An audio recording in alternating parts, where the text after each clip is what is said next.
Hello everyone, welcome back to my channel. તો આજે આપણે બનાવીશું વધેલી રોટલીમાંથી ક્રિસ્પી, ટેસ્ટી અને ચટપટો એવો નાસ્તો, જેને તમે અઠવાડિયા સુધી સ્ટોર કરી શકો છો। તો ચાલો રેસીપી શરૂ કરીએ। તેના માટે એક કઢાઈમાં તેલ ગરમ કરવા મૂકીશું અને તેલને ફૂલ ગેસ પર ગરમ થવા દઈશું।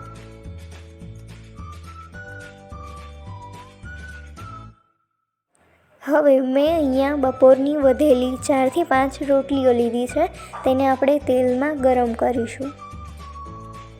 આવી રીતે રોટલીને તેલમાં નાખતા જ રોટલીઓ ફૂલવા લાગશે, તો તેવી રીતે એની નીચેની સાઈડ કડક અને બ્રાઉન કલરની થાય તે રીતે તેને તળી લઈશું અને એવી રીતે બીજી સાઈડ પણ તળી લઈશું।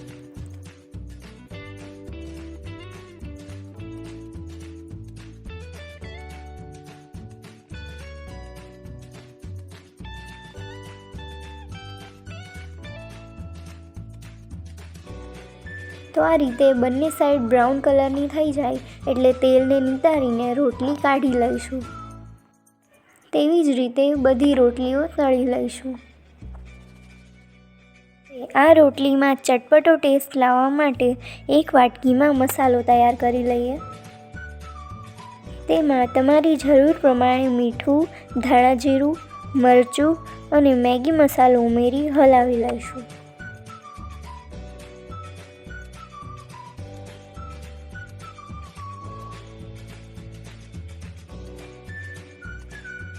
હવે આ મસાલાને રોટલી પર આ રીતે છાંટી દઈશું।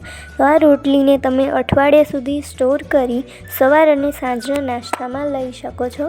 તો તૈયાર છે એકદમ ક્રિસ્પી અને ટેસ્ટી એવો વધેલી રોટલીનો નાસ્તો। તો તમને આ રેસીપી કેવી લાગી મને કોમેન્ટમાં જરૂરથી જણાવજો અને વિડીયોને લાઇક, શેર અને સબસ્ક્રાઈબ કરી બાજુમાં આપેલ બેલ આઇકનને પ્રેસ કરો, જેથી મારી દરેક વિડીયોની નોટિફિકેશન તમને પહેલાં મળે।